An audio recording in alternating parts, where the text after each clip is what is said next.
Good afternoon, everybody. I hope you're well. It's Vic Ratton here, or Victoria. And for those of you that don't know me very well, I'm joined by Kate Horwood this afternoon. Hi, Vic. I hope you can drop some comments as you come onto the stream. But thank you for being with us this afternoon, or catching up on the replay, which I know some of you will be doing later on this afternoon when you finished work. I know for some EPA members, you've saw Kate chat at our self-care summit, which was actually a year ago now. Can you believe that, Kate? No. A year ago. And we were hanging out with Frank Bruno and you and Harry Gotcha and all these wonderful people. And back then, even when we did that self-care summit, it felt like life was quite stressful in a sense, well, quite a few senses. And now obviously we've had COVID and lockdowns up and down, and I think everybody's starting to feel it a little bit, whether that's from a professional viewpoint or personal. And I know I said to you earlier this week, I felt quite exhausted recently with it all, and not being able to go out. It didn't really affect me at first. The first few months I was like, okay, fine, we're at home. But now it's starting to go a little bit stir crazy. And the winters in the UK are not as harsh as other countries, but they are, for us, they can be a bit dragging, and they kind of lower the mood and you know, especially when you're trying to sleep. And I know I've also said to you, I've got insomnia, which I know a lot of people can relate to as well. And so I struggle to sleep and have to take extra vitamins. So when you offered to come and do this session for us, on the fact that winter is coming and it's literally very nearly here, it just sounded like a little bit of a lifeline, because I know certainly from some of the EPA members as well, they've all been struggling a little bit recently for different reasons. And it really is kind of tied into each other, isn't it? I mean, I'll admit to you and everyone that I've drunk more wine than I normally would do, especially at the start of lockdown. We had all that summer, you know, starting to eat more, but not necessarily the right foods. And it's all dovetailed into each other, isn't it? The energy levels and feeling good and trying to get yourself to move at this time of year as well, when you're generally feeling a bit like that. So I know we've got the next 45 minutes with you, and you're going to be sharing some slides. I will be in the background, keeping an eye on the comments and if anybody needs anything. But Kate, thanks very much for coming to do this for us this afternoon. I'm going to take myself off the stream and allow you to share your slides. Okay, great, thank you. Well, for those of you that I have met before, or you've been at one of the EPA workshops or summits where I've spoken before, it's really nice to be here again. I know I've had a bit of interaction with some of you in the Facebook group, private EPA Facebook group, and I recognise some of your names there.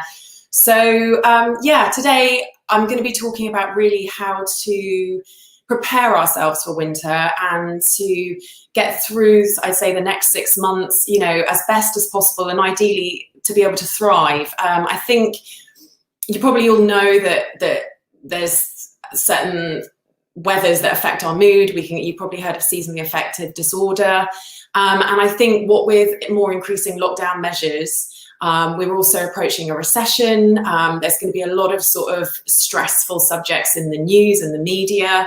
It's going to be quite doom and gloom, combined with our weather here in the UK, and also I think in Europe and the Northern Hemisphere, you know, that darker weather and colder, more rainy, wet, it just doesn't encourage us to get outside. And here in the UK, we were incredibly lucky to have basically amazing weather from the moment we went into lockdown in April, pretty much all the way through until about 3 or 4 weeks ago.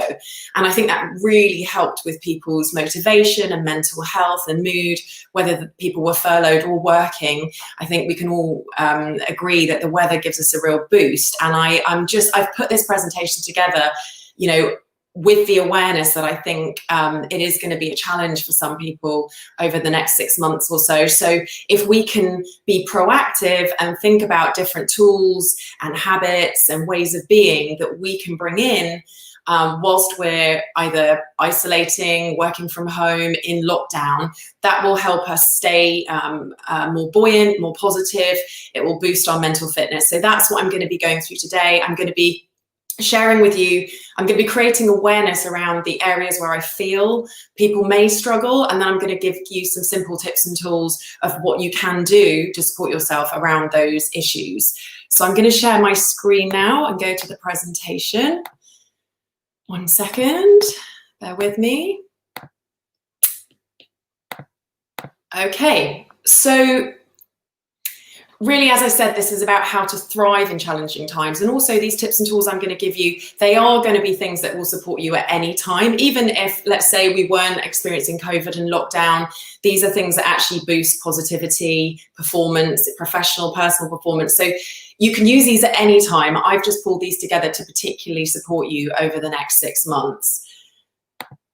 So this is one thing that it's probably my tagline. It's something I say to many people when I first start working with them, or I'm pitching for business within a corporate firm about my techniques and what I do and how I help people, is that I believe in this modern day world that's, you know, regardless of COVID and lockdown and all of that that's affected us lately, but in order to thrive in our modern day fast-paced world, we always need to be proactive in looking after our mental, emotional and physical well-being. And that's especially so, and especially important when we're dealing with times of adversity and challenges such as what we're experiencing at the moment with the pandemic and with lockdown measures. So what this means is we need to develop healthy ways of being that sometimes require a level of discipline to keep up, but in the long run, they pay off and they keep us in a more healthy, balanced state. So that's really what I'm going to be going through today, is simple things. And I don't obviously expect that you will be able to do every single one. What I want you to do is just take 1 or 2 from each section that you can remember. Now, you have a worksheet. I know Vic posted this in the Facebook group earlier on today. I know some people don't have printers at home. If you haven't got the worksheet printed out, just follow along with a piece of paper and a pen. And there are moments throughout this talk, 3 points, where I'm going to ask you just to note down your thoughts and what you want to take away from the section. And if you do have the worksheet or you want to reference it later, there's just some checklists on each slide where you can actually tick or just look at and note down which of the suggestions you'd like to actually try and build into your lifestyle. Okay, so first section, we're looking at the seasons. So just looking at how the weather and the general mood in this time of year, autumn, winter, can affect us and what we can do about that to boost our mood and focus. So first of all, the poor weather. Let's just look at the negatives associated with typical sort of grayer, colder, rainier, damper days, and also obviously less daylight hours. So this typically obviously encourages less activity. When it's lovely, gorgeous weather, we're inspired to go outside. That means we're also getting less fresh air. We're less social typically. That can obviously add to low mood, not being outside, not getting as active, not being around other people. And then not being outside, not getting that light can also affect our immunity. And I'm going to talk about immunity in a little bit more detail on another slide later on. So just a few things that we can bring in to help us when the weather is poor rather than being stuck indoors. So I like to encourage people to do what I'm calling a fictional commute.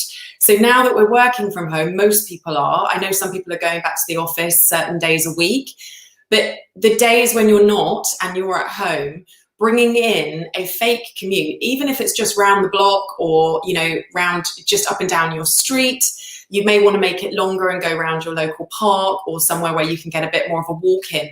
But that just helps to separate the day and gives you some boundaries around home and work, which we've kind of lost. And I think that can lead to being more sedentary and lack of motivation when we don't have that to sort of separate up the day. And then think about bringing in intentional movement. So that would be one, a fictional commute, but also, you know, thinking about, are you going up and down the stairs? How sedentary are you being? Are you at a standing desk? Are you doing some stretching? You know, I think with the poor weather and being working from home, it can be so easy to just stay in the seated position for most of the day. And actually, I'm sure you all know that being in a sedentary seated position is not good for our health. You know, in the sitting position, we want to be standing ideally for quite a considerable part of the day. And when we don't have the commute anymore, that doesn't even get us going out, you know, to the train or to the bus or to our cars. So bringing in mini moments of intentional movement, which I'll go into a little more detail on another slide. Thinking about indoor and outdoor exercise. So we may not be so encouraged to do outdoor exercise. I personally feel that shouldn't matter if we've got the right clothing. We should be going outdoors as well, but also thinking about the kind of exercise you can do indoors. I hear from many people when I suggest indoor activity, oh, but I need, you know, instruction. I'm much better around people. But there are so many fantastic online classes, some of them live, so you'll feel more like social, like you've got a group sort of environment there. Some of them obviously pre-recorded. I highly recommend, just even on YouTube, there's lots of free videos.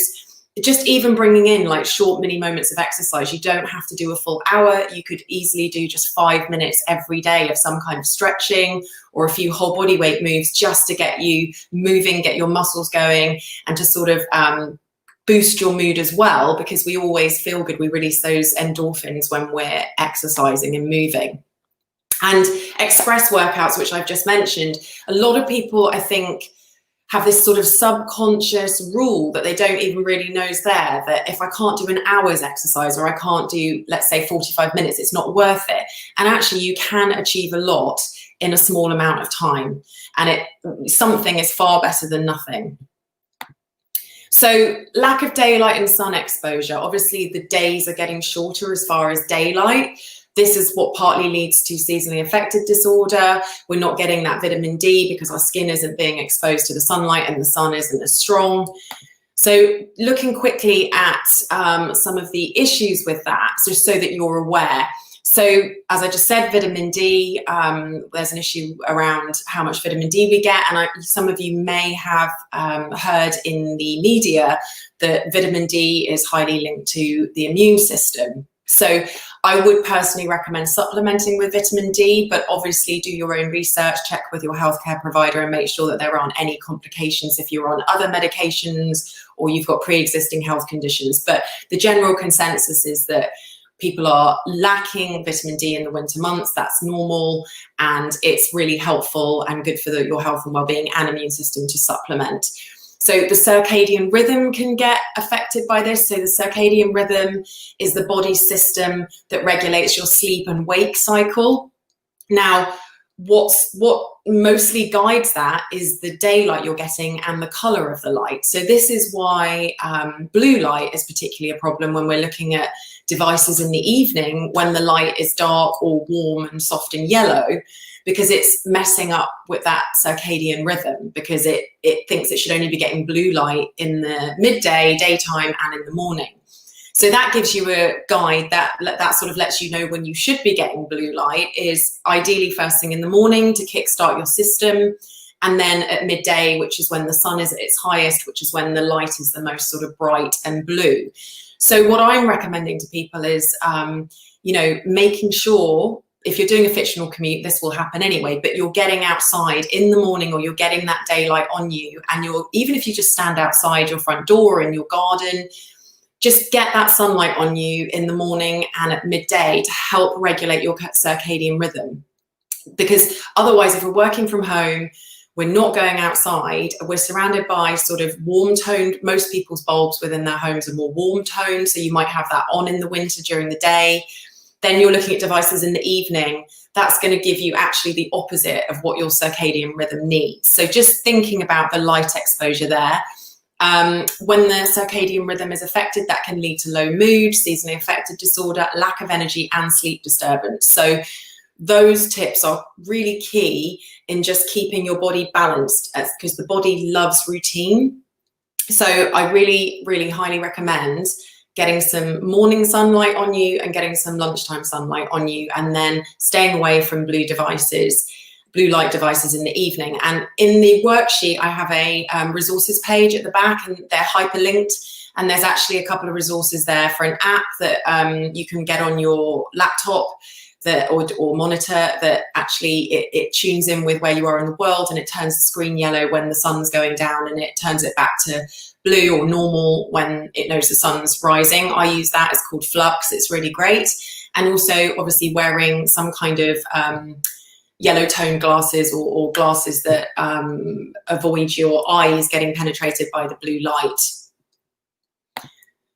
So as I said, go outside every day, supplement with vitamin D, but the asterisk there is to check with your healthcare provider if you have any concerns around whether or not you should be taking supplements. Get sunlight in the morning and at noon, and limit blue light in the evening. And what I've been advising here, I know when it's not nice weather, it can be really sort of like unappealing to go outside. But I love this quote, it's said to be a Nordic phrase, one of the most famous Nordic phrases, that there's no such thing as bad weather, only bad clothes. And so I think we can probably all remember a time when we've been wrapped up in the right clothing. Therefore, if it's raining, it's waterproof, we've got the right shoes or boots on, we've got a really warm coat and maybe a hat, scarf and gloves. And we go out when the weather's not so great, and you come back indoors and it feels great to be back inside, and we feel almost kind of invigorated.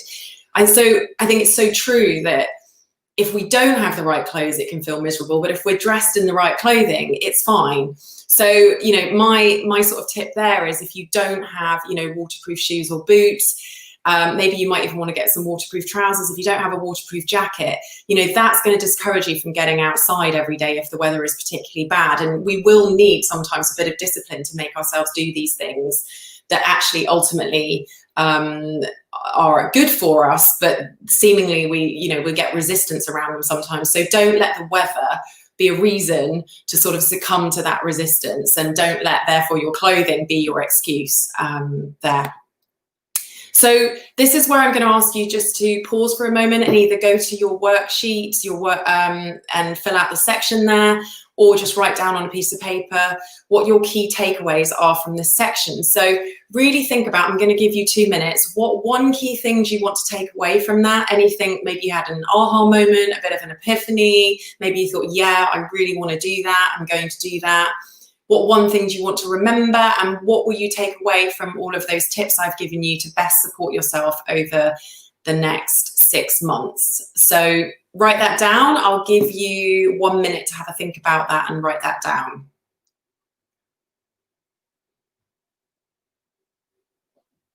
Kate, just popping back in very quickly. So for anyone that doesn't have the workbook, obviously it's in the EPA group, and I know we're streaming live to several channels. So now our emails are back up and running properly. Just please drop out an email at generalinquiries@epaa.org.uk and we can send you the PDF from there. You see, you're doing a good thing right there, Kate. You're drinking water. Yeah. I've just had a mug full of coffee. Yeah. Thanks for that, Vic. Thank you. But as I said, if you don't have the worksheet, just pop it down on a piece of paper. Don't feel too stressed about it. But I definitely try and get hold of the PDF, because it will be good to reflect on, even if you don't happen to have it right now. Okay, so moving on to the next section, which is about you, the individual. So this is looking more at sort of personal habits, negative habits, bad habits that might get in the way, and the reason for those and how to overcome those. So being less social, obviously that is being enforced upon us due to lockdown measures, and it may also be personal choice. If you're high risk, you're worried about, you've got anxiety around, being around people, which is, no judgment there. A lot of people are in that place at the moment. So well, here in the UK, the lockdown measures are increasing in different areas. I know I'm hearing in other parts of Europe, they're getting stricter, or they're just about to. So obviously that really does limit us from socializing. And we all know human beings, we're like other animals, we're very social creatures, that it's part of our makeup. It's what motivates us, inspires us. So being unsociable, especially if, say, you're living on your own and you're isolated, that can hugely impact a person's mental well-being. There's also the health fears I mentioned. If you are feeling particularly anxious, maybe you're high risk, that obviously affects you from being a social, and just dealing with the fear and the worry around that. The weather, again, is going to make us less inclined to go outside. Obviously, during lockdown, when it was nice weather, and actually I was doing a session more recently, and a lady in the session made a really great point that when we were instructed to be able to do one form of exercise a day and go outside back in lockdown here in the UK, everybody did that one bit of exercise, and I think colleagues respected that. Like, I'm going out to do my one bit of exercise now. Whereas when we've had more free reign again, I think people just didn't actually make themselves be that disciplined to go out every single day. And when the weather's not as great, it's going to be even less of a sort of reason to go outside. So we won't be seeing other people around us if we're not going outside at all. And I think our worldview can get very small when we're left to our sort of own thoughts on our own and sort of around the same people and just seeing, you know, the four walls inside our home.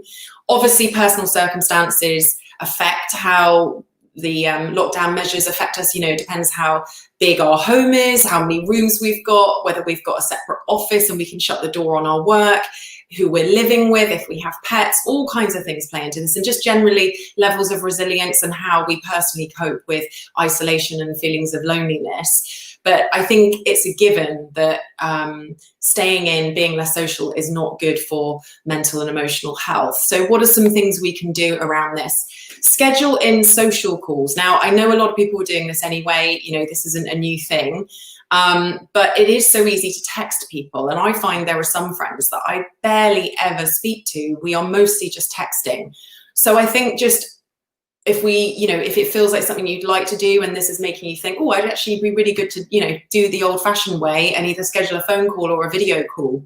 You know, schedule those in your diary, especially if you recognize a pattern that perhaps, let's say, for example, you might feel more low on a Friday evening if there's nothing going on and you were used to doing things on a Friday evening, you know, scheduling group calls maybe where you all make cocktails. I know my friends and I were doing that back in the previous lockdown, or have a glass of wine, or games nights, quizzes, things like that. Lots of people were doing that back in previous lockdowns. Also, a client of mine, she started doing something really fun and less social in the sense of friends and family, but she started building in, trying to every single day, a social call during her day with an ex-colleague or a peer, just to catch up with them in a more social way, but during her workday, so that it was a bit like you might have a water cooler conversation, or if you pop to another floor in your office. Obviously, that doesn't happen now, and that's one of the things that's really missing for a lot of people about not being in the office environment. So we have to be proactive to think about this. So hopefully me mentioning this has, you know, planted the seed, and then think about who you might want to pick up with that maybe is not in your team. So you don't speak to them on a regular basis through the video calls and team calls, but someone else within the company that you used to chat to sometimes, and maybe schedule that in or speak to, as I said, ex-colleagues. It could also be, you know, a form of networking as well. Get creative. So, you know, this could be around hobbies and crafts. Like, you know, I know friends that started up knitting or needlework, you know, crosswords, quizzes, all kinds of things. And what they do is they get you in a mindful state. So it's not just about doing something to occupy yourself other than work and, you know, everyday lifestyle habits such as, you know, cooking, cleaning, sleeping, all that kind of thing, watching TV. But most hobbies and crafts get you into a mindful state, which is fantastic for your mood. You're literally in the present moment because you get engrossed in what you're doing and you get in a flow state. So it really boosts your mood, and it's really helpful to, you know, cut through rumination and worrisome thoughts. And, you know, if you are prone to sort of like overthinking things, or you feel at the mercy of your thoughts, getting creative, doing some kind of hobby or craft. It could be even writing, you know, creative writing, poetry, anything like that, that will help you get in a mindful state. And also, if it's something where you're achieving something at the end of it, let's just say, for example, you want to knit yourself a hat, right? You feel a sense of purpose and progress and achievement, which are all keys. You know, they're qualities of resilient traits. So will massively impact your mental and emotional health by doing something that gets you moving towards an end goal and gets you absorbed in the moment. There are many online courses. I've enrolled in some. Some of the companies that come to mind are Centre of Excellence, Future Mind. Many of them are free, or they're super reasonable. Like, they often do offers at the moment. I've seen a lot during the previous lockdown for £29, £19. You know, the breadth of subjects you could learn are just, you know, almost infinite. I've seen some really unusual, like crystal healing courses, all kinds of things, from professional to more hobbies, crafts. So, you know, just think about if you want to enroll in something like that and just open your mind to something completely new. Again, that gets you out of your head, out of those thoughts of rumination and maybe negative thinking and anxiety. You might want to learn a new language or pick up something that you did in the past. And also online groups. You know, some of these courses, I know you've got the EPA group, so that's fantastic. I know you all look quite active in there, so that's a brilliant support system for you in group. But also think about any other groups that you might want to join. You know, there's lots of things on Eventbrite. It could be a short-term thing rather than a long-term support and networking group. You know, it might just be joining in some kind of event and there's a group set up to it. So, you know, again, this requires being proactive to think about what can I do to fill my time and boost my mood and help me through this period. And then live streams. I mentioned that on a previous slide about the fitness classes, but I really do think if you know what you're doing is live, it just gets you that bit more engaged and you feel a bit more connected, even if you could watch that live stream when it's recorded afterwards, much like some of you may be doing now with this. I do think if you're feeling isolated and lonely, joining something that you know that's live, it really does just make you feel that bit more connected than if you're watching a recording. And then lastly, you know, I think a lot of people made better connections with their neighbours during lockdown, but, you know, going through the winter months, if you see people, you know, just if it feels safe to do so, you know, I know down here in the southeast, we're known for not being as friendly as up north, but, you know, just saying hello to people, saying hi to your neighbours, having the chat, obviously with the correct distance. I know I got to know my neighbours around me much better. And it's really nice to have a chat with them now whenever I see them. And I'm not sure if that would have happened if lockdown hadn't happened, you know, back in April. And also, you know, maybe asking people if they need any help. You know, one thing that massively boosts our mood is helping other people. You know, that's a brilliant byproduct of helping someone. So, you know, there might be neighbours that might need a bit of help with shopping or dog walking. So just thinking about what's going on in your local community. Then with the weather, we're likely to be more sedentary and lethargic, and obviously working from home encourages that because we're not forced to go out and commute and sort of do that and go out at lunch times to go and get lunch. So we've got less daylight, we've got the poor weather, there's the always on culture, which is, you know, I'm doing a lot of talks around that in various organizations around how can we you know, support people from, you know, a lot of people, even though they've saved on the commute, they're not actually using that time when they would have been commuting to do something for themselves. It's not adding to their personal time. They've just started working and logging on earlier and logging off later. And then what with flex working, I've been doing a lot of sessions with more junior employees that say don't have children, and they're line managers may have children and therefore take time out at the sort of maybe around 5 until about 7 or 8 to be with their children. And then they come back on, but a lot of the junior employers or people without children feel like they also have to be on at that time. So, and I think lack of boundaries around starting work and finishing work because there's no commute has really led to just feeling like we're working all the time. And then also there's no separation between home and work, especially if you don't have a separate self-contained office to kind of go into to work and then shut the door on. So all of this, including, you know, being less social and lockdown, will naturally encourage us to be more sedentary and lethargic unless we make a conscious effort to not be that way and to move whenever we can and to bring in, you know, certain, I'd say, scheduling things in to make sure we are moving. So some other tips and tools I'm doing with clients is when you go up and down the stairs, if you live in a building with stairs, you know, just sort of actively use your muscles. You might want to do 2 steps at a time. I wouldn't say run because obviously that could be a little dangerous, but, you know, really sort of think about maybe go up and down the stairs more than usual. You know, you could do it 3 times just to get that little bit of exercise when you've got a moment, say when the kettle's boiling or something, or go around the garden. You could do a quick brisk walk around the garden a few times if you've got a garden, or up and down the street. Just something to get you moving when you know, because just getting up and popping to the loo is not going to really do much. So have little moments during the day where you go that extra mile and do a little bit more. Then I know many people have done this since they've been working from home, but a lot still haven't. Some kind of standing desk, whether that's part of the day and you've just got your laptop balanced on books and you're standing up, or you actually buy a desk extender, or maybe you've even been able to buy a proper standing desk. But I was reading, because I looked this up to check this, and I'm not someone that's really bothered about calories, because I think that it's not always about calories in, calories out as far as sort of health and weight. But obviously standing burns more calories. And if you think about just what it's doing for your posture, you're using more muscles to stand up.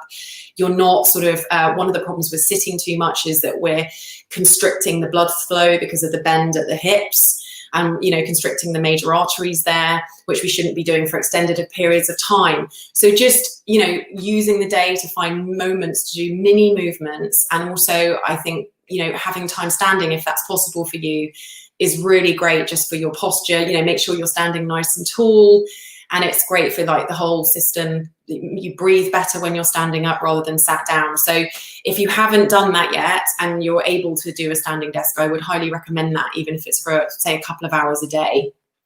Doing stretches and simple moves. You know, if you look at animals like your cat or your dog, pretty much all animals will stretch after they've woken up and before they then lie down and go to sleep, you know. And I think unless you're used to doing a lot of exercise where, you know, you're used to doing a warm up and a cool down and your body feels like it needs a good stretch, we might not always think about that. But stretching is brilliant for, you know, loosening up the body. It also relieves tension and stress that can get stuck in certain parts of the body. So I recommend to a lot of clients, if they don't have time to exercise, at least do a quick 2-minute stretch, whole body stretches, say when they first wake up, as soon as they can, and then, you know, at different points throughout the day. I instinctively do them on a regular basis because my body feels like it needs it. But I think if you're not used to doing that, you might not think to do that. But again, will boost your mood, disperse the stress hormones that get stuck in certain parts of the body, and just keep you more agile and limber.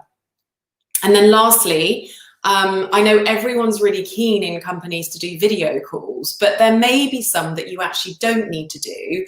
And if you are sort of part of the always on culture and feeling like you've always got so much to do and every day is like Groundhog Day, maybe you could actually think about which calls you might be able to do walking, and ask the colleague that you're having the call with or your line manager, can I do this call walking? Now I put bike there as well. Obviously that's somewhere where there's not traffic, so you're not being distracted if it's an easy cycle.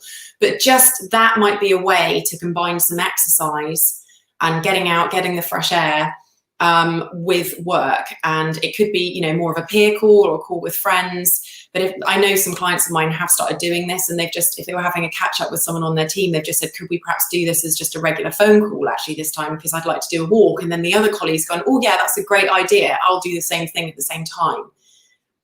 So again, it's sort of this proactive, like being, just as you plan out your work schedule and, you know, you think about your work in advance, think about your kind of well-being program for the week in advance and where you can build different things in. So immunity, obviously this is a big subject for everybody right now. Now our immune system is affected by lack of movement. We have something in the body called the lymphatic drainage system. It pumps toxins around the body to clear them out. Now, it doesn't have a pump like the heart. So with the blood system, the heart pumps the blood. It relies on movement to create the pumping mechanism. So if we're not moving, it's not really working.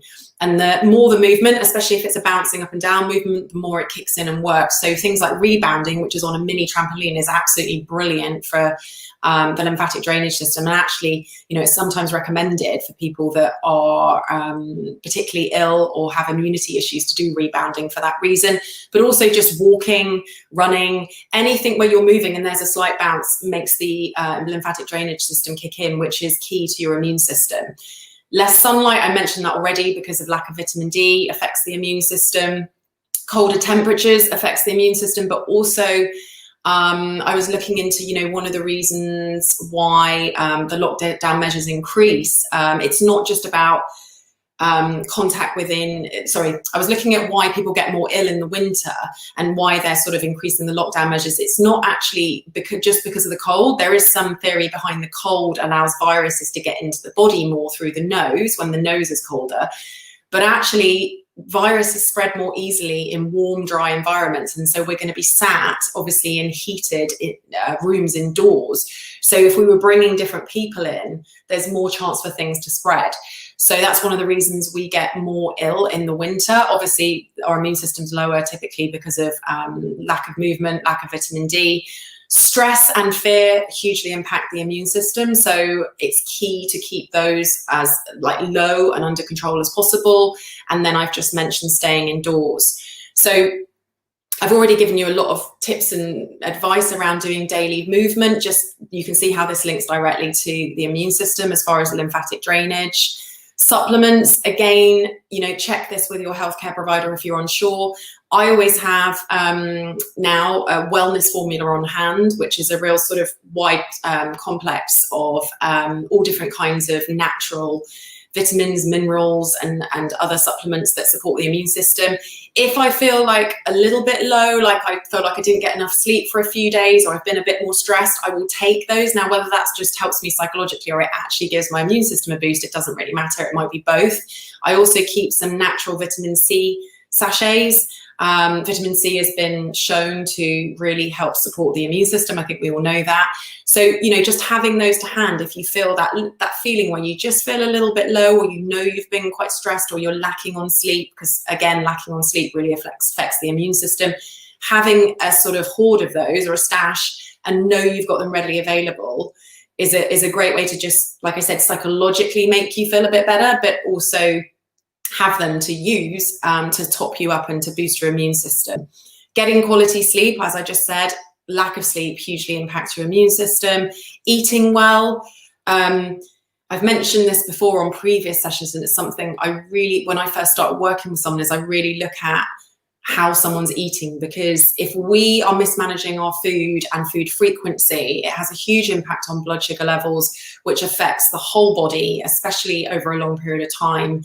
If our blood sugar is on a bit of a roller coaster, it puts the body into a stress response, and therefore the immune system's hindered, our stress levels rise, which therefore again impacts the immune system. So just having 3 regular meals with all 3 macronutrients, which is protein, carbs, and fat, having balanced meals, eating well and eating enough throughout the day is really key. And I know when we're working from home, that can be hard because it can slip, because we're kind of left to our own devices.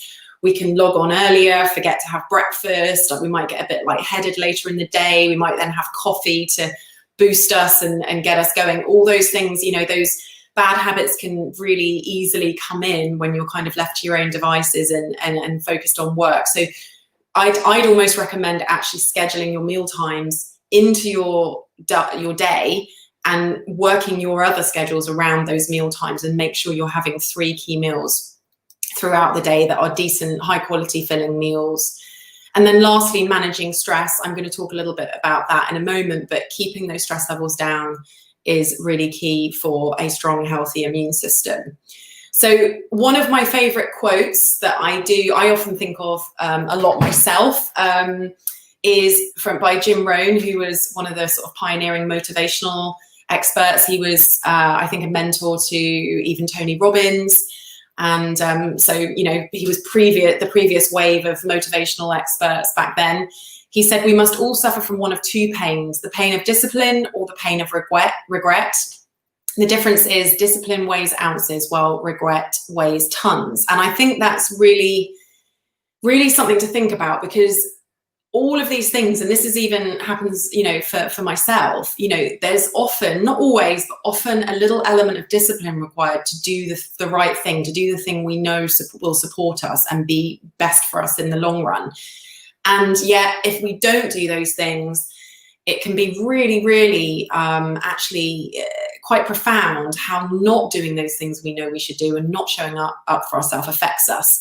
So, it can erode our sense of self-trust if we know we should do, I want to go out every day and then I don't, but I keep saying, every next day, looking at why that's not happening rather than just beating yourself up. But also knowing that, right, I might not feel like doing this right now, but I know I'm going to feel better afterwards. And rather than living with that sort of heavy feeling of, always commit, like saying you're going to do something and then not doing it, but also from obviously the physical, mental and emotional side of the benefits. So we're going to pause here quickly. what are your key takeaways from this one section? I'll give you 1 minute. What do you want to remember, and what maybe one key thing from that, one tip or tool or action will you do to support yourself better over the next 6 months?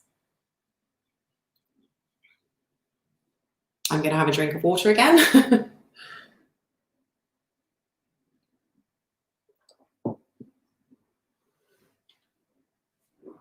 And if anybody is thinking about sort of, doing more exercise, even if it's just sort of 2 minutes stretching, I've put some links to various different online fitness things on the resources page at the back of the worksheet. Some of them are free, some of them are off YouTube. And I'm sure you might know some of your own already, but booking those in your schedule as well really helps to make sure you do them, rather than just relying on finding the time or feeling like it, because often something else gets in the way, and then before we know it, the day's gone by and we haven't actually done that thing we wanted to. Okay, so I'm going to move on now. The last section on the atmosphere. So what's going on around us and how that might affect us. So obviously there's a lot of health anxiety and fear for obvious reasons, due to the pandemic. But what's also going to happen as we move into the winter months is people are going to just get normal colds, maybe the normal flu, influenza, sore throats, yet that could have huge implications on each person, and also those that they perhaps live with or they're surrounded by, because you may need to self-isolate, you may need to go and get tested to check it's not COVID, you may be really stressed and anxious and panicking. I actually got a slightly dry cough last night, which is unlike me, and I did think, oh my goodness, have I? And it's completely gone. But I think we're all a little bit more stressed about certain tiny symptoms, so we've got to think about how that impacts us as well.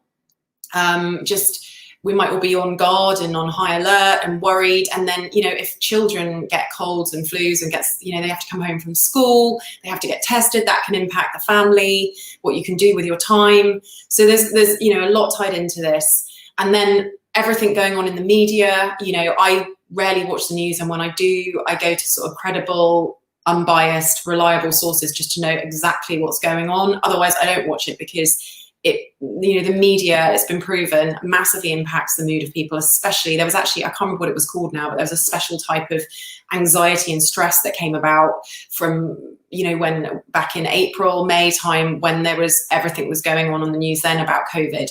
So that creates problems in of itself, health issues.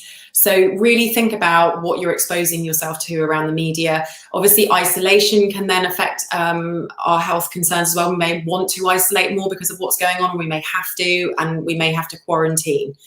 So really think about protecting your well-being. I know that's probably at the forefront of your mind, but also protecting it from the point of view of, what you're consuming, as in not just food and hydration, but the media and sources of information, and even friends and family who might be highly stressed and going to negative thinking. Is that affecting you and making you feel stressed? You may need to limit your exposure to them if it's affecting your mental well-being. Using critical thinking, be careful not to get totally absorbed in what you're reading or hearing on the media, and you get carried away with it and not actually question it. And that's another reason why I limit myself from it, because it does seep into your mind, and you can hear a fact, or a supposed fact, or a piece of information, and it can really spike the stress hormones, but actually it's been relayed to you in a bit of a biased way, probably for that reason, because obviously, the media knows that the more viewing, it gets more viewings through fear mongering. So just be very careful and question what you're listening to. And I'd also say, limiting your exposure to it really helps you be able to use your critical thinking and manage your mind. If you recognize you're stressing and you're going to the worst case scenario, step outside of that for a moment and pose the best case scenario, which will help you land in the middle with a more healthy, balanced perspective. Because sometimes we can be at the mercy of our thoughts and then our feelings and get carried away. And one stressful thought leads to another, because they're all releasing stress hormones.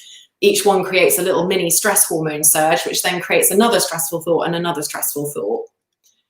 And lastly, again, you know, if having those supplements makes you feel better, if you've got some immune boosting supplements, that, like I said on a previous slide, that will just make you feel more maybe psychologically safe that you've got something there. If you feel like you're coming down with something, you can take straight away to try and ward that, whatever you're feeling, ward it off. Obviously, we've also got the recession. So there's going to be a lot of financial and job insecurity going on, whether it's for ourselves, our friends and family, just what we're hearing in the media. There's a general, usually during recessions, low societal mood. It might require lifestyle changes if stores are closing down and restaurants and cafes. So it can really affect our mental health during a recession. So cultivating resilient traits such as hopefulness, positivity, optimism. I'm not talking about magical thinking and, like, you know, putting a positive spin on everything, but just checking in with ourselves, as I said a moment ago, on if we're going to negative thinking, catastrophizing, and just getting a bit of more balanced, healthy perspective there.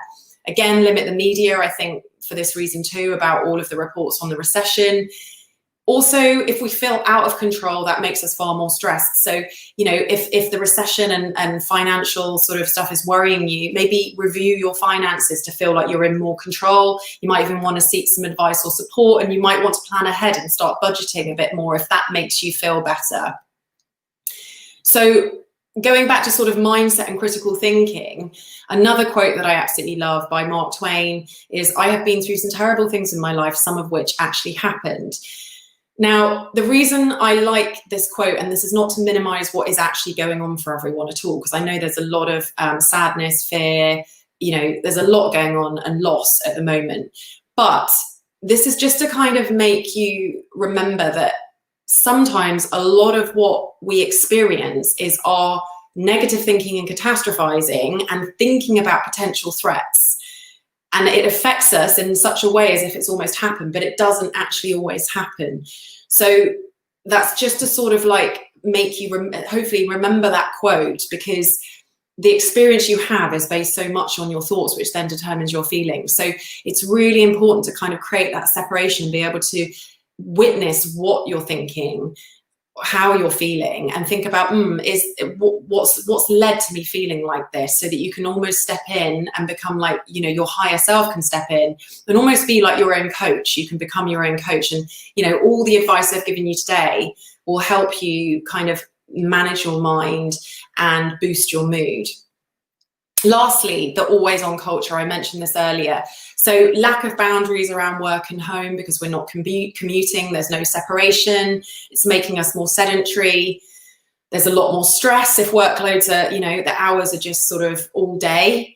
And, you know, it's a fact that during a recession, levels of burnout are much higher, maybe partly sometimes because there are job losses within a company and the other people that are still there have to pick up just the stress and the tension during a recession.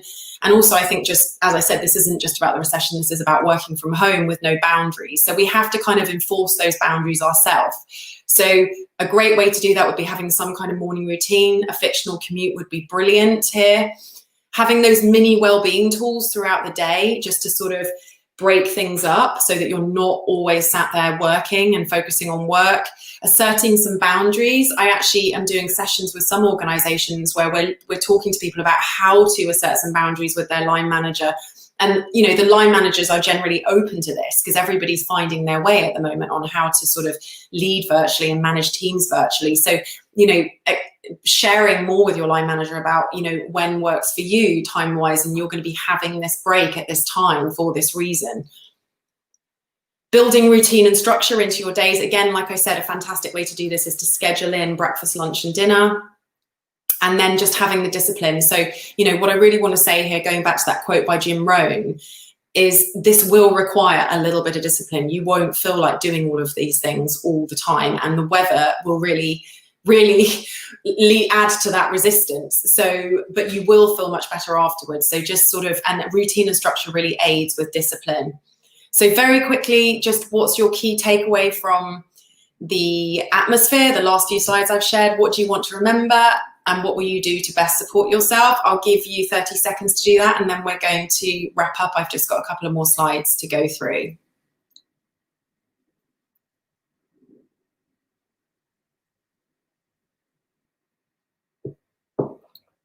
if anybody is interested in the supplements I personally use, I will post them in the Facebook group, because I know I've had that question on a few other sessions I've ran. And they're, you know, widely available online or in health food shops. So I'll be happy to put those in the Facebook group.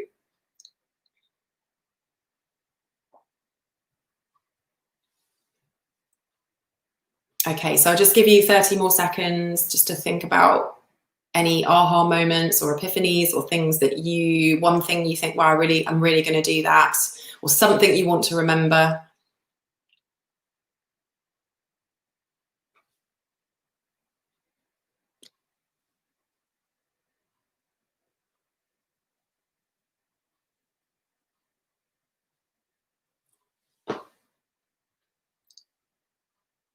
Okay, so final thoughts here, just some final tips. I would say start now. We're not fully into winter yet. I mean, it's getting darker, but it's not too dark. It's not really that cold, but you don't want to wait until things get more difficult and then you think, oh gosh, I remember that session I attended and I think I need to do that. You know, start now, get those habits in place now, rather than wait until you really feel the need to do it. Start small. One big thing I can say is do not overwhelm yourself with too many things. Just start with just a few small things, or even one thing. Otherwise, if you say I'm going to do this, this, this, this, and have a whole list of things, it will be too overwhelming. It's much easier to fall off the wagon and not do them. Plan ahead. So as I said, schedule them, put them in your diary, especially around meals and exercise and boundaries, so that you know they're there rather than waiting to feel like doing them or have the time. Maybe have an accountability partner, some form of accountability, which is super helpful. And just prioritize your well-being. As I said, prioritize your well-being and plan it out as you plan out your work week. You know, build these things in and look at the week ahead and think about where you might be able to, let's say, for example, have a call whilst you're walking outside, and just think about what you need to support you through the week. Okay, so this is just the last slide. You've got your worksheet for references and reflection. There's a resources page on the back, as I said, with hyperlinks to lots of different things. You've got links to podcasts, so positive podcasts, meditation, mindfulness apps, exercise resources online, the blue light app, and breathing techniques. I've got a section in there about how breathing technique really calms your stress levels down. I'm offering 3 30-minute one-to-one sessions that are complimentary on a first-come, first-served basis. So email me at info@katehorwood for one of those. And then lastly, due to the fact that I recognise a lot of people are going to be struggling, and I've ran a couple of sessions on this already, I've actually decided to launch an online group program that's going to be a form of support over the winter months. So it runs for 3 months, from December through to the end of February. There's going to be 3 sessions with me live a month, where I'm going to be teaching you a subject, and I'm going to be saying, start doing this week, start doing that. And then you've got half an hour where everyone can ask me questions. There's a private Facebook group for support. And basically, it's just off the back of, I've been doing these sessions and I've had people have calls with me afterwards, and they're saying already they're worried about the winter months. And I thought, you know what, I'm going to set up a group course, keep people motivated each week. Also, I want it to be a form of support, accountability for the people that will feel isolated, and really just help people boost and support their well-being and thrive over the winter months. So if you're interested in that, feel free to email me, and we'll just have a 5-10 minute chat to see if it's something that would suit you. We can talk more about that. I've priced it incredibly reasonably because I know that a lot of people are struggling right now. Normally something like this for sort of 3 months with 9 sessions would be around £750, but I've tried to make it really reasonable and priced it at £379 for the whole 3 months. And you get a one-to-one session with me thrown in with that. So if anybody's interested, just reach out, email me at info@katehorwood.com. And there's my newsletter and Instagram and LinkedIn handles if you'd like to follow me if you don't already. But I'm going to come back now. Sorry, Vic, I know I've overran slightly, just for some Q&A. So I'm going to stop the slide share. Hopefully I'm back now. Oh, I can't hear you. Okay, oh, yes. Can you hear me now? Thank you so much for that, Kate. I was literally jotting down a lot of notes in the background.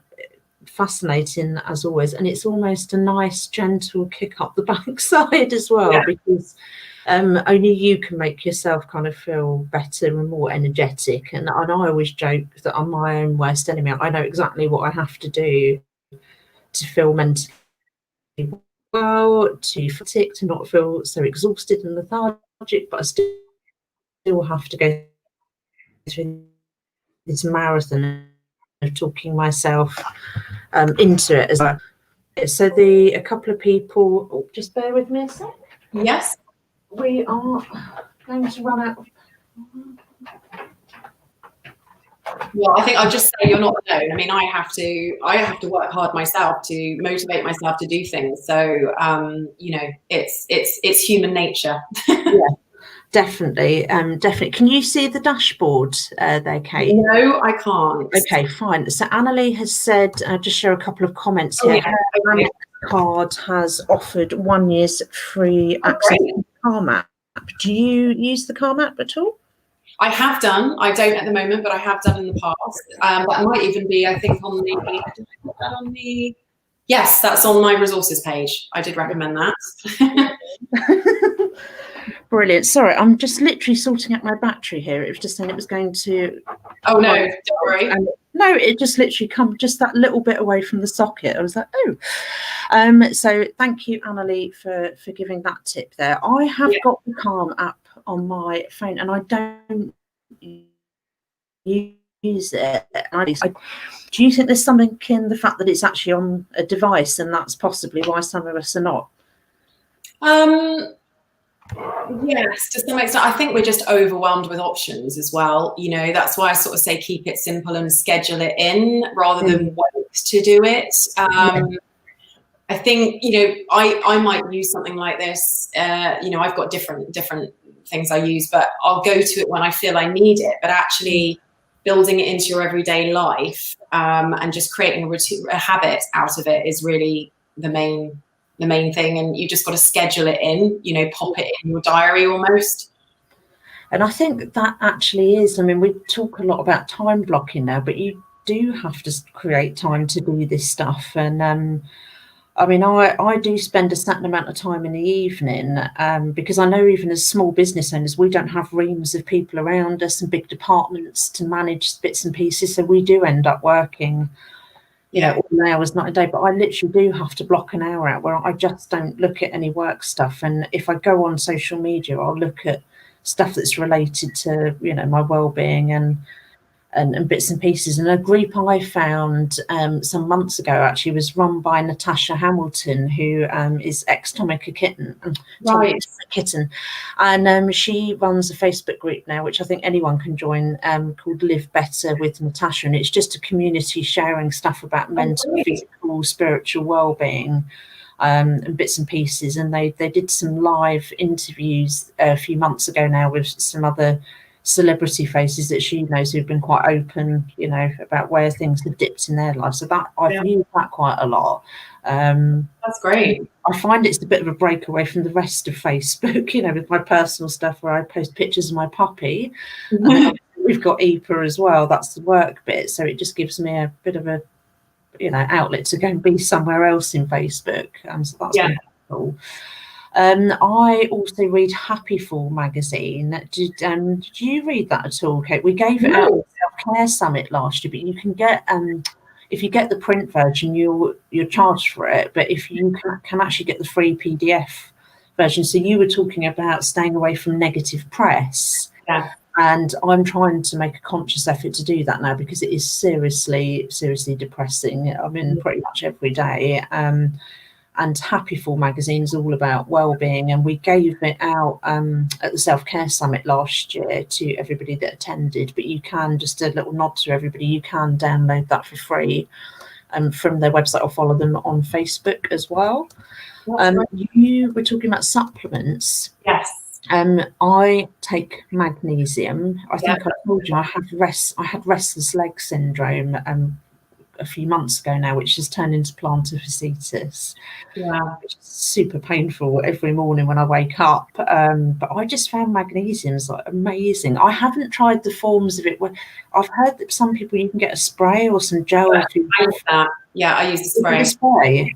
Yeah. Where do you do it then? On your feet? Or they recommend feet, but also you can I sometimes spray it on my belly, just after I have a shower. I mean, there's different ways to do it because there's different versions. There's a sports version, a sleep version, a regular version.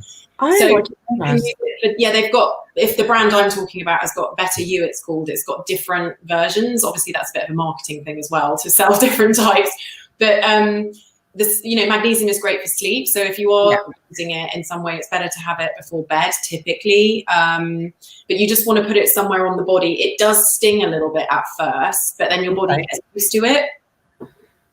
Okay, I might try the spray. I just take a supplement every day, but it has helped with my sleep and the restless legs. I mean, the plantar fasciitis is going to take some months until it kind of fully comes down. So it's just something I'm working on at the moment. But magnesium does seem to be good for a lot of things, doesn't it? And it's highly recommended by a lot of people. Yeah. You were nicely sipping water throughout there. One of the members did joke, is that wine in her glass? No. Normally I have a pint glass actually, but this is my online session glass that hopefully doesn't. No, it's just water. But yeah, I mean, I didn't mention that in the session actually, but if you are dehydrated, the body sees that as a stress, a physical stress, and your body starts producing stress hormones. If we don't eat right, sleep enough, drink enough fluids, that can affect our mood and emotional health. So it is really important to, obviously, as everyone knows, but it is really important from a stress perspective to stay hydrated. Yeah, and I'm up and down with that. I'll get into a routine, be really, really good, and then just spectacularly fall off the bandwagon. And when it got really, really hot this summer, I started using the cold infusion tea bags, trying them out from different providers, which I found really does things up a little bit. And then I had a water company get in contact with me and EPA a couple of months ago. They're called Water Drop. And you literally just put this drop in the water. It's got vitamins in it, and it kind of fizzes in, your water and gives it that taste. So it's not as kind of strong as cold infusion tea bags, but it's just a bit of a lighter taste. And I know some people find their cold infusion tea bags can be a little bit too much, the flavour in some of the brands, but it's been my way to get water down. And I feel kind of with Water Drop as well, I feel like at least I'm getting some more vitamins that way as well. No, that's a great. I saw that on your site, so I was going to look into those because they sound really good. Yeah, I literally got a whole pack of different flavours, and it was just fantastic. And I've really been enjoying them actually. I've still got my cold infusion tea bags, but I've more been leaning towards them because they're not quite as. It's not a bitter taste, but some of them are quite sweet from some of the providers. They're quite, I'm just going through some of the comments that were made during the session. So Carol was saying she dances while the kettle is boiling. Great. I love that. That's a great tip. Yeah. Lorraine from Scotland here, I'll put this up so we can see it. So she's found so many easy YouTube exercise videos. I think a lot of people have been using YouTube actually, to get those free exercise vids. The Disney workouts are good fun for those who are Disney fans. I'm not the biggest Disney fan. I kind of am. I have to be in the mood for it. I'm just curious as to what those workouts are. I've not heard of that, but I will. I'm not normally watching Disney, but that sounds interesting. I'll have to check it out. Yeah, I think I will have to as well. Annalie has said here, I've never heard of this before. Have you, Kate Hayo, has free in the morning as well as some food during the week. The founder also talks about Chinese medicine. She's a CM practitioner, really good. Have you done anything around the Chinese medicine? I used to go to a acupuncturist that did follow the Chinese medicine kind of principles and ways. I haven't done that for a while, and I have a peer or a contact that does Qigong actually, and I keep meaning to try it because he's always messaging me, and I still haven't done it yet because he lives a bit further outside London, so we need to get together. But I've heard a lot of great things about Qigong. You know what, I've never heard of it today until now, so that's another Right. one I'm going to have to check out. I made a recommendation to anybody. I'm part of Davina McCall's Own Your Own Goals program, so she started a kind of wellness fitness thing. It was just over a year ago now, and you get all these kind of workouts. There's the recipe parts if you're following that, and some wellbeing articles. But there's actually, Davina was really popular for her original DVDs that came out back in 2004, 2005, and some of them are now free to view on YouTube. So really, and it's with her old trainers, Mark and Jackie Wren, who are a married couple, but everyone loved them at the time together as a three because they were just so funny and cracking jokes the whole way through. Oh, brilliant. So I still do tend to do a lot of Davina's old workouts as well as some of the new ones, but they're kind of free on YouTube. But I think why a lot of people love them is that Jackie and Mark always gave those low impact options if you were injured or new to exercise, which I think puts a lot of people off, doesn't it? Yeah, sure. Kind of starting to work out. Someone was joking here, coffee, life-giving fluid.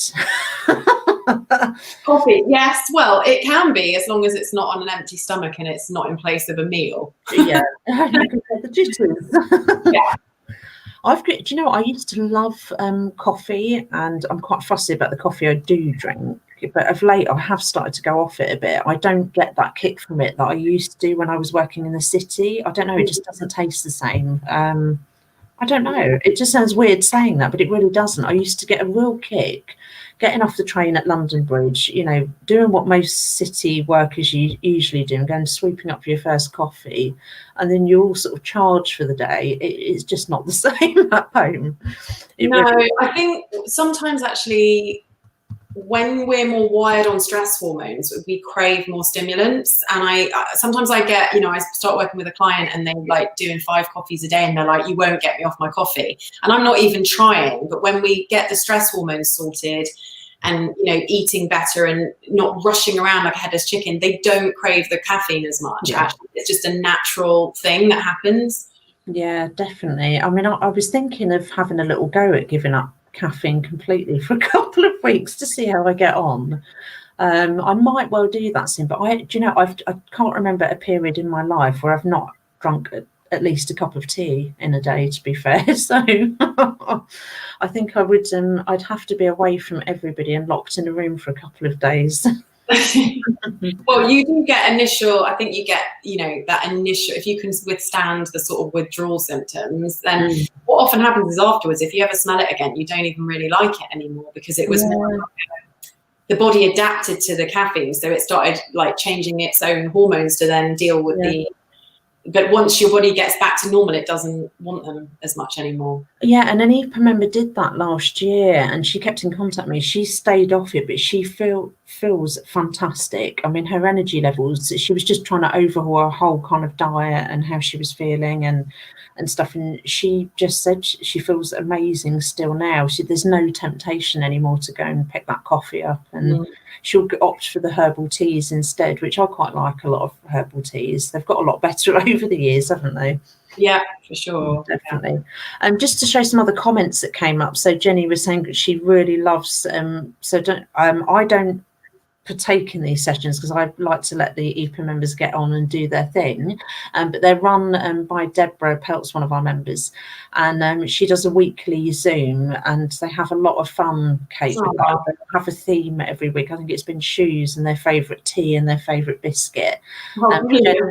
Jenny said she's really loved the weekly coffee sessions with EPA friends. That was one of the wins of lockdown when she joined EPA, and she's made some great connections which are now friends, which is good because I think a lot of us now are like, oh God, when someone sends me a Zoom link now, I'm like, okay, I've got to do it. But Deborah's done this in a really, really good way. But being the founder of EPA, I've stayed away and let them have their fun so that I don't ruin it with anything professional. But they've been really good. I'm just going down some other comments here. Okay, we've also got an EPA Fitbit group as well, which is run by Jackie Hall, and they do challenges every week. And by God, some of them are absolutely amazing. I mean, they're clearing like 20,000 steps a day. Wow. And I was part of the group up until a few weeks ago. And yeah, literally you have that kind of challenge board on it. It's quite a lot of fun, but really, I mean, the competition you're in is with yourself. I think we've lost you there, Kate. Well, I think we have lost Kate there. But for anyone that does want to join that group, please contact Jackie. I don't know if there's any spots left there now. We have lost Kate, so we'll come back to that in a moment. Okay, on the Calm app, Annalie, there was a comment to you, but I'll share, and let's add Kate back in there. Yes, I'm not sure what happened there. I just completely lost you. It's okay. I'm used to kind of talking and living. Apparently on the Calm app, you get to, I think it's the Calm app. Is it Jackie, Cillian Murphy read you bedtime stories? I didn't know that. I've never heard of Cillian, but that sounds like fun. Yeah. I think I'm intrigued by these Disney workouts. I feel like I've been so head down in trying to do the EPA brand and getting this website, and that it took up so much time and so many of my waking hours that I'm now literally, my head's just coming out back into the real world. Lorraine's said that you just dance along to Disney music. It's a bit cheesy, but who doesn't like cheesy exercise videos? And she's put a link there in wherever she's commented on, which could be our Facebook page. But Kate and I are going to check that out afterwards. Yeah, I'm not sure whether you want to share a live video of us. No. Well, we'll check it out though. Yeah. Jackie has said here, Iggy Pop does, what is this key? Qigong. I think I'm pronouncing it right, pretty sure. Good enough for him, good enough for me. Oh, right. Yeah. It's like a kind of Tai Chi. Okay. Yeah. I'm really going to have to check this out. I've clearly not been in the real world for some time because I've never heard of it. I don't think it's that well known, to be honest. Oh, is it like an up and coming? Well, I think it's an ancient practice, like an old practice, but I think it's not as popular in the West. It's because it's Tai Chi is a little bit more well known, but it's getting bigger, I think. Let's have a go. Right, Jackie said there's always room for anyone who'd like to join the EPA Fitbit group. And apparently I would never ruin your coffee sessions. Well, I'd be inclined to start talking about something professional and professionalising the profession. I wanted you to carry on having fun. And if I'm being completely honest, they don't always look like this when you're having the sessions either, which I think they do, Kate, every Wednesday lunchtime or afternoon. But they've also started doing an evening gin or wine one once a week as well. Oh, right. Yeah, and I'm trying to give up alcohol at the moment, so I won't partake in that. The temptation's too much.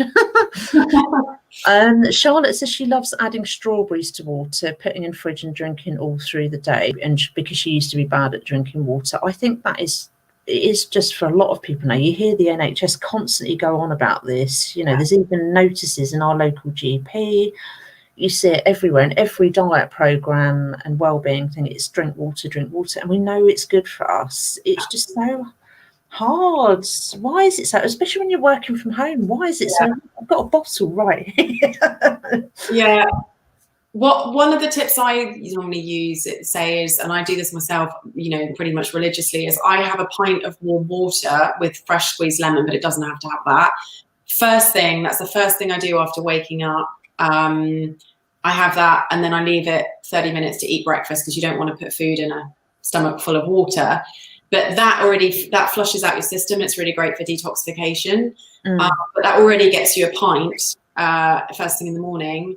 And then, you're doing the right thing by having a bottle on your desk. That's really important, with a glass, so that you see how many, if it's there, you're much more inclined to have it when it's in front of you than if you have to go up and get it and you just drink a small glass in the kitchen. If you've got a big bottle or something in front of you, you're going to use it more, I think.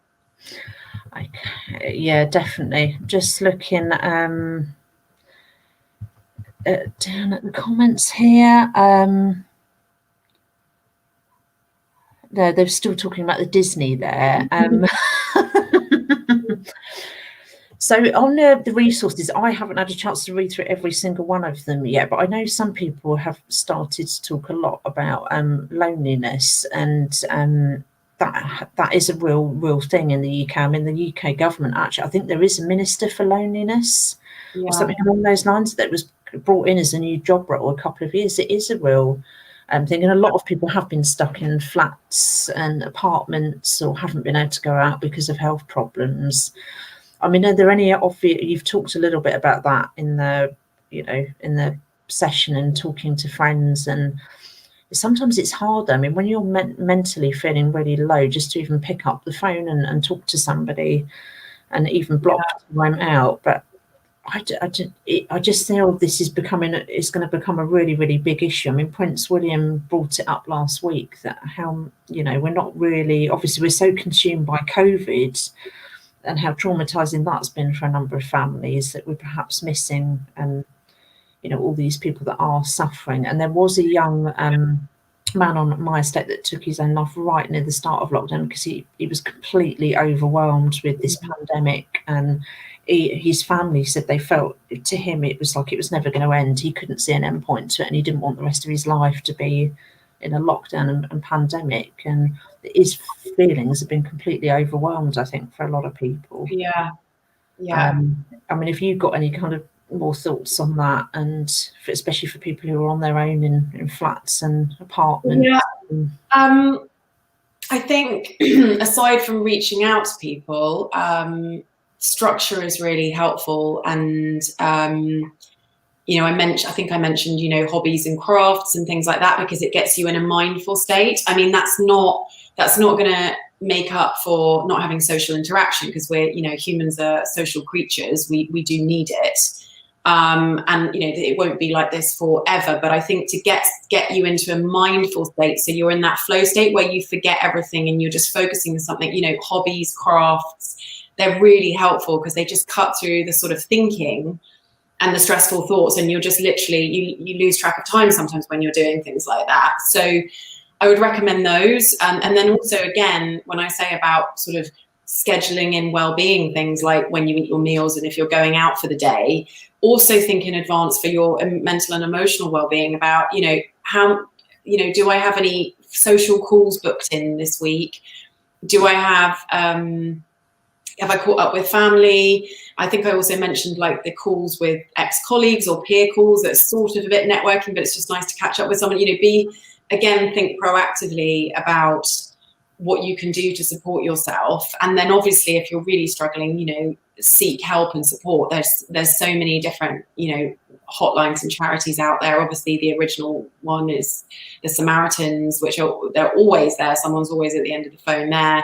But a lot, most counsellors and therapists now are doing sessions online instead of in the office, and some of them are more reasonable because you're not having to go in the office. So definitely, if you feel it's really getting to you, I think speaking to someone is probably the best thing. Definitely. I mean, even my husband's been at the doctor's this morning because his mental health has gone really quite in the wrong direction for the last few weeks, and we both suffer from mental health problems. He's medicated, I'm not. I have to find other ways around it. But one thing I do like listening to is the Happy Place podcast by Fan Cotton. I love that series, listening to the different people she interviews. I literally just lay on my bed or sofa and just close my eyes and listen to episodes. And she is interviewing a lot of well-known people, but it's just it's a really cool podcast. I really like listening to that, and I found myself drawn to a lot of podcasts recently, actually, just because I can seem to kind of switch off and just lay on my bed and put my earphones in. And they're amazing. Actually, funnily enough, my blog today, because I do a blog every Friday, came out, and I'm doing a winter wellbeing series, so writing out all the different things to help you. And today's was all about how to deal with loneliness and boredom during this time, because boredom's been noted as a lot of people are feeling bored, generally. In quite a negative way, not just sort of like, oh, I'm bored, like it's really affecting them. And, I said on their podcast that one of my top things, I listen to them probably every morning while I'm getting ready, and I choose things with a positive angle, whether it's humor or positive mindset, or it's some form of like self-improvement or, personal, professional improvement. And because it just boosts your mood. And sometimes our mood can be the most negative first thing in the morning, just because the stress hormones are higher. and it sort of sets the tone of your mental state if you listen to something positive or read something positive in the morning. So any time is great for a podcast, but I really, rate podcasts, and I've got about 4 or 5 of my favorite ones on the resources sheet, actually. Now, I know I mentioned TikTok to you earlier when we were behind the scenes in the studio before we went live, and TikTok is still quite a new thing, and it is another social media platform, and people are a bit fed up with social media, and it can be the cause of some, low mental health or feeling rubbish. But I found TikTok, literally, I just go on there to watch silly videos about French bulldogs, and the videos, because they are all they're short videos, I think 15 or 30, or I think the absolute limit is 60 seconds of a video. And there are some powerful stuff on there. But you can aggregate your feed on there just to watch people being silly and doing the latest dance trend, and people just literally letting loose. And it doesn't kind of matter what colour skin, how big or small you are. People are literally just sticking on, the music or the latest dance trend on there, and they're just shaking it. I haven't been brave enough to do that. My videos on TikTok are of my French bulldog Rossi and my Indian cooking. But yeah, I said, recommended this to a friend recently. I said she was really stressed and feeling a bit low, and I said to just get on TikTok and watch some really stupid, silly stuff. It just makes me belly laugh watching the French bulldog. I agree, totally. Yeah, it's just, and again, it's another little outlet. Just to lift your mood, and laughing releases good hormones. I even do that myself. Like sometimes if I feel like I want to laugh, let's say I'm feeling a bit down, or I've been quite focused and stressed and I want to lighten my mood, or sometimes I'll play music and just like listen to some good music and maybe dance around a bit.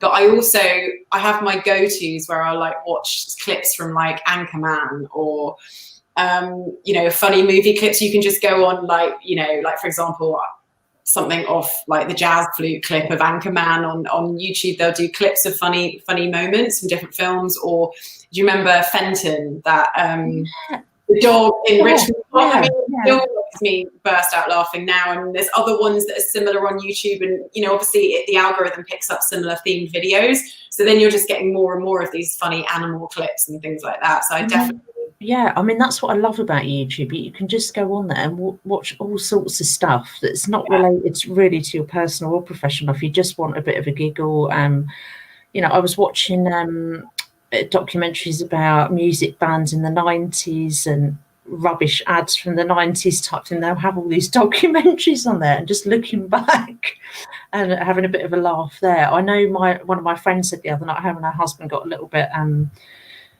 tipply, a little bit drunk, and they were listening to 90s dance hits the other night, and once they started they just couldn't stop and realised it was like 2 o'clock in the morning, and they've been in the living room watching YouTube.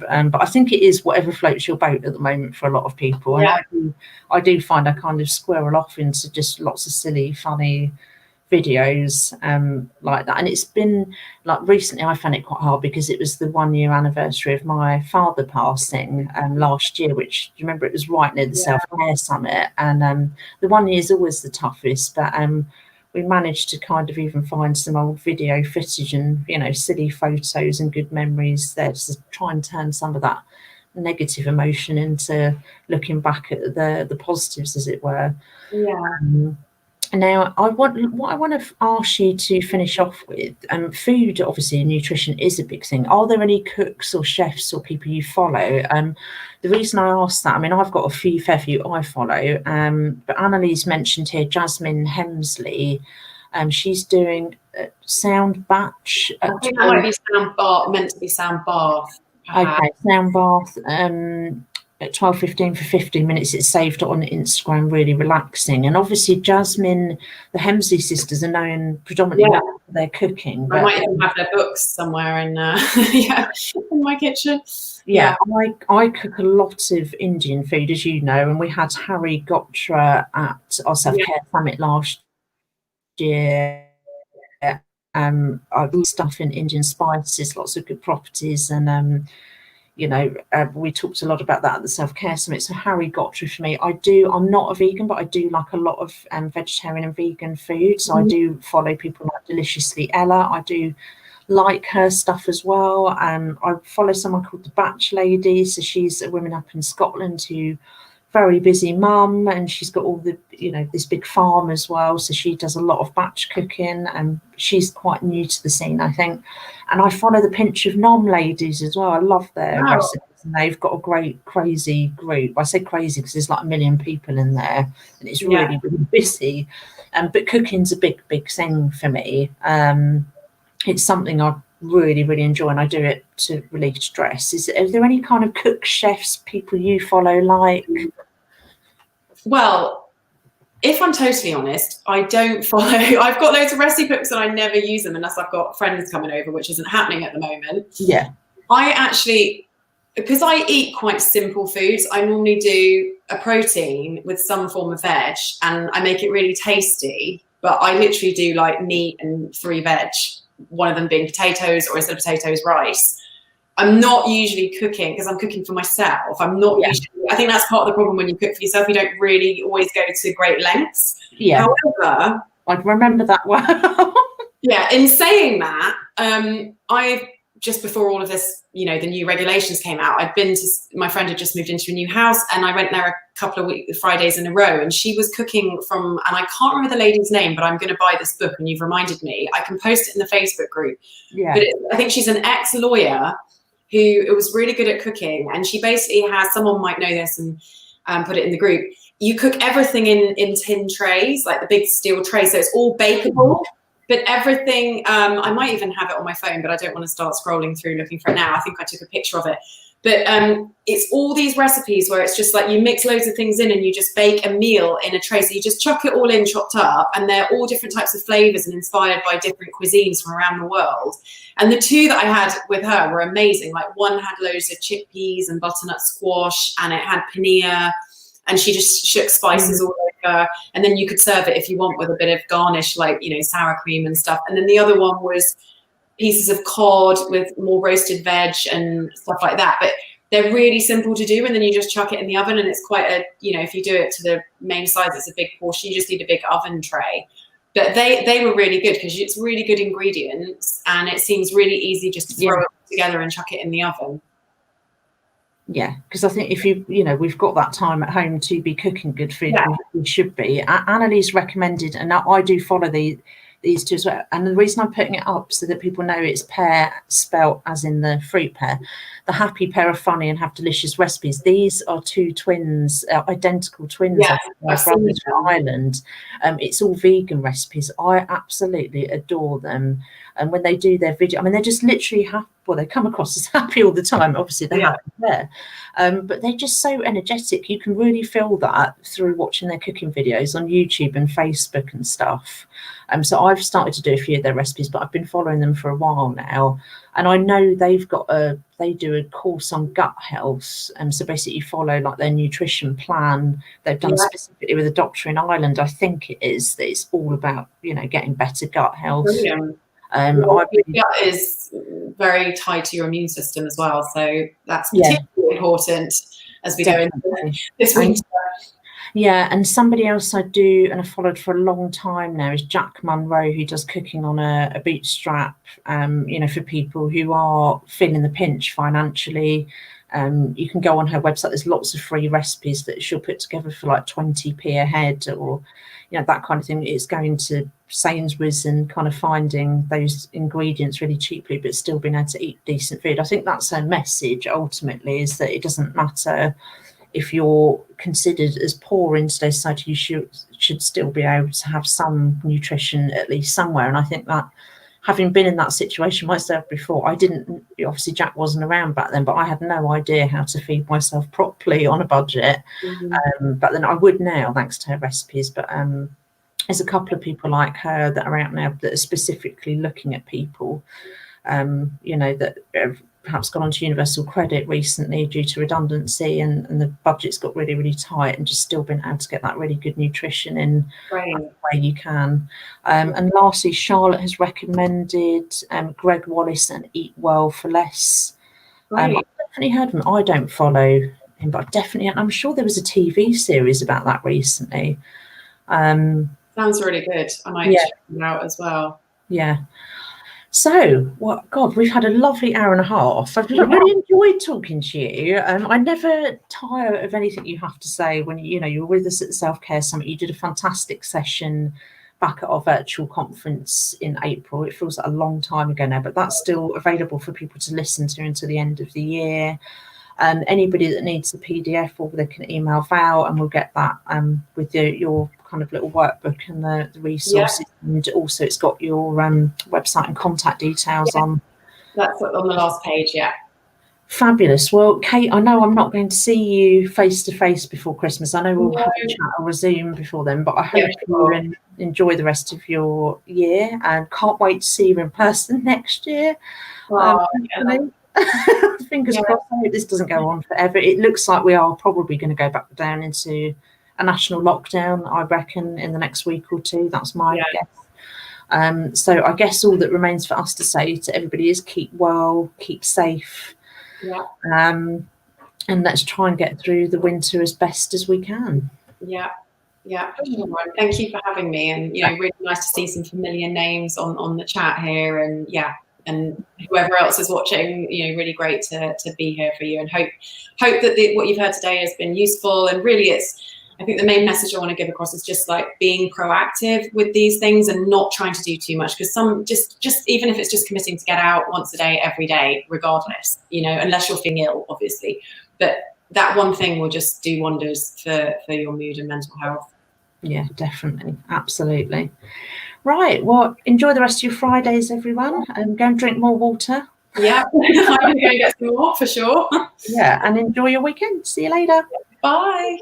Bye.